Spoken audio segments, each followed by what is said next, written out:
नमस्कार। उनकी कलम मेरी आवाज़ में आप सभी का स्वागत है।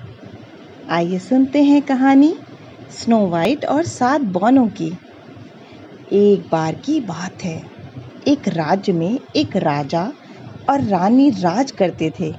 दोनों ही अपनी प्रजा का खूब ध्यान रखते और दोनों ही बहुत अच्छे थे। उनकी ज़िंदगी में बस एक ही कमी थी कि उनकी कोई संतान नहीं थी। एक बार रानी ने मन में इच्छा जताई कि उनकी एक बेटी हो जो सबसे सुंदर और प्यारी हो। कुछ सालों बाद रानी की यह इच्छा पूरी हुई और उन्होंने एक सुंदर सी बेटी को जन्म दिया, जिसका नाम उन्होंने स्नो वाइट रखा। पूरे राज्य में खुशियां ही खुशियां थीं, लेकिन यह खुशी ज़्यादा दिनों तक नहीं रह सकी। कुछ दिनों बाद जब राजा ने और रानी जंगल में घूमने गए तो एक जादूगरनी ने मौका पाकर रानी को चिड़िया बना दिया और अपने पास पिंजरे में कैद कर लिया। रानी के अचानक गायब हो जाने से राजा को लगा कि रानी की मौत हो गई। राजा बहुत दुखी हुए और उन्होंने स्नो वाइट की देखभाल और माँ के प्यार के लिए दोबारा शादी की। लेकिन जिससे उन्होंने शादी की वो वही जादूगरनी थी जिसने रानी को चिड़िया बनाकर कैद कर लिया था। उस जादूगरनी ने रूप बदलकर राजा के साथ शादी की थी। उसकी चिड़िया को देख स्नो वाइट बहुत खुश हुई और उसने वो चिड़िया उससे मांग ली, इस बात से अनजान कि वो चिड़िया उसकी माँ है। स्नो वाइट उसे बहुत प्यार से अपने पास रखती। उस जादूगरनी को स्नो वाइट के रूप में बहुत जलन होती थी। वो चाहती थी कि पूरी दुनिया में सबसे खूबसूरत वही हो। उस जादूगरनी के पास एक जादुई आईना था, जिससे वो हर रोज पूछती कि सबसे सुंदर कौन है। हर बार आईने का जवाब आता, रानी, आप तो सुंदर हैं ही, लेकिन स्नो वाइट आपसे भी ज़्यादा सुंदर है। यह सुनकर उसे बहुत गुस्सा आता। एक दिन उसने फैसला कर लिया कि वो स्नो वाइट को मार डालेगी। इसके लिए उसने एक मंत्री को बुलाया और उससे कहा, जाओ जाकर स्नो वाइट को मार डालो। मंत्री डर गया और स्नो वाइट को जंगल में ले गया, लेकिन उसे मार ना सका। उसने स्नो वाइट को सारी बात बताई और उसे भाग जाने को कहा। स्नो वाइट दुखी हो गई और वहां से भाग गई। मंत्री ने वापस आकर झूठ बोल दिया कि उसने स्नो वाइट को मार दिया है।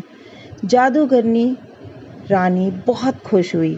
उधर स्नो वाइट जंगल में भटक ही रही थी कि उसकी नज़र एक छोटी सी झोपड़ी पर गई। वो उस झोपड़ी में चली गई। वहाँ उसने देखा कि बहुत छोटी छोटी 7 प्लेट लगी हैं। उसमें कई तरह के भोजन हैं। स्नो वाइट को भूख भी लगी थी, तो उसने हर प्लेट में थोड़ा थोड़ा भोजन कर लिया। फिर उसकी नज़र वहाँ लगे 7 बेड पर पड़ी। स्नो वाइट को नींद भी बहुत आ रही थी, तो वो आराम करने का सोचकर एक बेड पर लेट गई। लेटे लेटे उसे नींद आ गई और वो सो गई। तभी थोड़ी देर बाद वहाँ 7 बौने आए। उन्हें अंदाज़ा लग गया था कि वहाँ कोई आया है।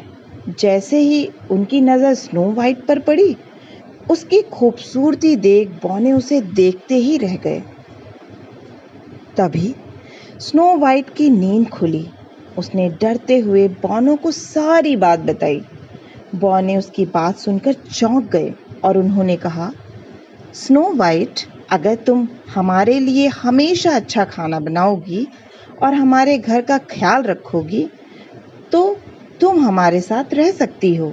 स्नो वाइट ने उनकी बात मान ली और सब खुशी खुशी रहने लगे। एक दिन उस जादूगरनी रानी ने फिर से अपनी जादुई आईने से पूछा कि सबसे सुंदर कौन है। इस बार वो बहुत खुश थी कि स्नो वाइट के मरने के बाद आईना उसी का नाम लेगा, लेकिन अफसोस ऐसा कुछ नहीं हुआ। आईने ने फिर कहा, रानी, आप हो सबसे सुंदर, लेकिन आपसे भी सुंदर है स्नो वाइट। रानी यह सुनकर हैरान रह गई और सारी बात समझ गई कि मंत्री ने उसे धोखा दिया है। फिर आईने ने उसे बताया कि स्नो वाइट बौनों की झोपड़ी में रहती है। यह सुनने के बाद जादूगरनी रानी ने तरकीब निकाली। उसने जादू से जहरीला सेब बनाया और उसे स्नो वाइट को खिलाकर उसे हमेशा के लिए सुलाने का सोचा। वो अपना रूप बदलकर स्नो वाइट के पास पहुंची। उसने स्नो वाइट को सेब खरीदने को कहा और खरीदने से पहले उसे चखने के लिए वो जहरीला सेब दिया। स्नो वाइट उसे बूढ़ी औरत समझकर मना नहीं कर सकी और उसने वो जहरीला सेब चख लिया। सेब चखते ही स्नो वाइट की तबीयत बिगड़ने लगी और उसी बीच वो जादूगरनी अपने असली रूप में आ गई और स्नो वाइट के सामने हंसने लगी। स्नो वाइट अपनी सौतेली माँ को देख हैरान रह गई और गहरी नींद में चली गई। उसके कुछ देर बाद वहाँ बौने आए और स्नो वाइट को वहाँ पड़ा देख वो दुखी हो गए। उन्हें लगा स्नो वाइट उन्हें हमेशा के लिए छोड़कर चली गई।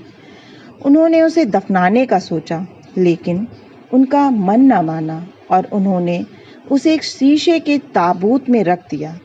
तभी वहाँ राजा के दोस्त का बेटा, जो कि एक राजकुमार था, वो आया। स्नो वाइट को देख वो चौंक गया और बहुत दुखी हुआ। उसने बौनों से स्नो वाइट के बारे में पूछा और दुखी होकर स्नो वाइट को ताबूत समेत अपने साथ ले जाने के बारे में पूछा। सारे बौने दुखी हो गए। उन्होंने ताबूत का शीशा खोला और राजकुमार ने स्नो वाइट पर प्यार जताते हुए उसके हाथ को चूमा।